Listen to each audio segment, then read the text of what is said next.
Welcome to the Caregivers Coaching Corner. I'm Dementia Coach Diane, and I'm sharing my journey as I care for my husband Ben, who's living at home with Lewy Body Dementia. Each video is inspired by topics from you, the caregiving community, and my intention is to share what's worked for me, but I'm trusting that you'll put in the comments what works for you, because together as a community, we can come up with the solutions that we need to care for our loved ones. Now, one of the things I get asked a lot is, why is my loved one always fiddling with things or getting into things? Well, there's a reason why our loved ones need what I'll call a fiddle basket. And I have any number of boxes with what I call fiddle toys around the house. Here's one that I actually got from the Alzheimer's Association, and it's got everything in there from like keys and squishy balls and, a box that he can open and close and fiddle with. So almost anything will do, I find, in terms of giving them something when they need to fiddle.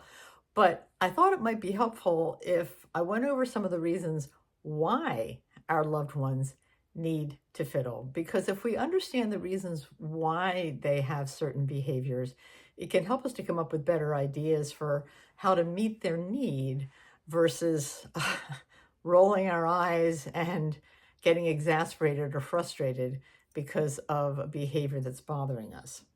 So certainly, there's a number of reasons. They're, of course, primarily related to the cognitive and neurological changes that they're going through, and they really can't help it. But some of the top reasons why they fidget, one, of course, is restlessness or agitation. Dementia can cause those feelings, and it leads, to patients fiddling with objects as a way to cope with their discomfort or their anxiety. They might be bored. Without sufficient stimulation or engaging activities, they can't always do the kinds of things they used to do, but they still need to be active. They still need to feel purposeful. And so it can lead to them, fidgeting as a way to actually occupy themselves. Sensory stimulation is also another issue. Sometimes they need that sensory input. It can be actually soothing or satisfying to them, especially if some of their other senses have become diminished. I know that this can happen oftentimes with Parkinson's, and so again, it gives them a feeling of comfort or safety to have that sensory stimulation. Memory loss itself can cause our loved ones to fidget. As dementia progresses, the patients may lose their sense of purpose, of course, or forget what they were doing. Fiddling can actually be a way to fill the gap that's left by this loss. Other unmet needs. Fidgeting can be a way for dementia patients to actually express their unmet need because they don't know what's bothering them, so that energy kind of builds up and it has to go somewhere. So they'll start to fidget.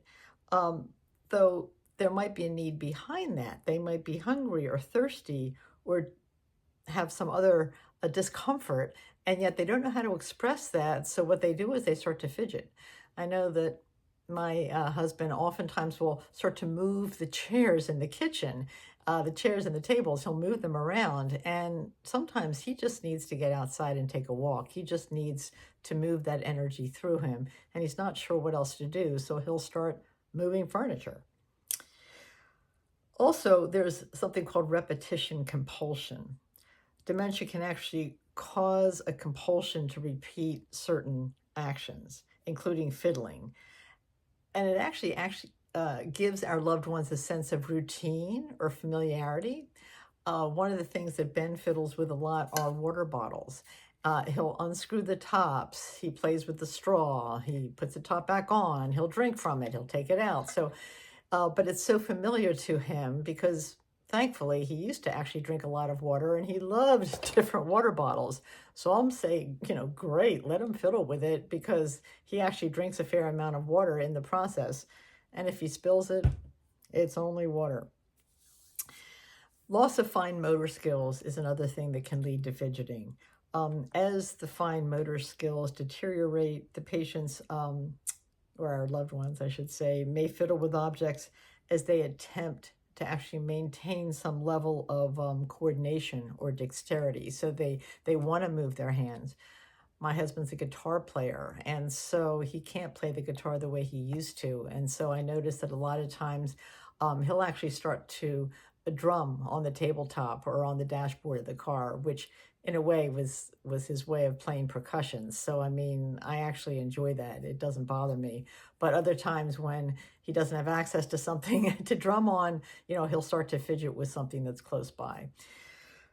And, you know, lastly, just security and comfort can actually be a reason why our loved ones are starting to fidget. If we can give them a familiar object or help them, you know, to engage with something that they're used to playing with. For us, it's water bottles. It can provide that sense of security and comfort, especially if they are in a new environment or if they're feeling overwhelmed in any way. Then a familiar object that they can fidget with actually brings them a sense of security and comfort. So next time your loved one starts to fidget with something, see if there is an unmet need that could be addressed in another way. Or it may just be that they've got some energy they need to move through them. They're trying to feel comfortable and safe. And so as long as they're fidgeting with something that's not going to harm them, it's not something you're worried about breaking or losing, let them fidget away. As I said, we have fidget baskets in the car, we have them in different rooms in the house, and there's usually always something within reach that Ben can play with. So please put in the comments what you have in your fidget basket, and if this video is helpful, I really appreciate the thumbs up. It lets me know that this kind of thing is helpful, and if you have any other topics that would be helpful to you, please put that in the comments as well. Because once again, together as a community, we can come up with the ideas and the solutions that we need. Together we're stronger. Together we got this.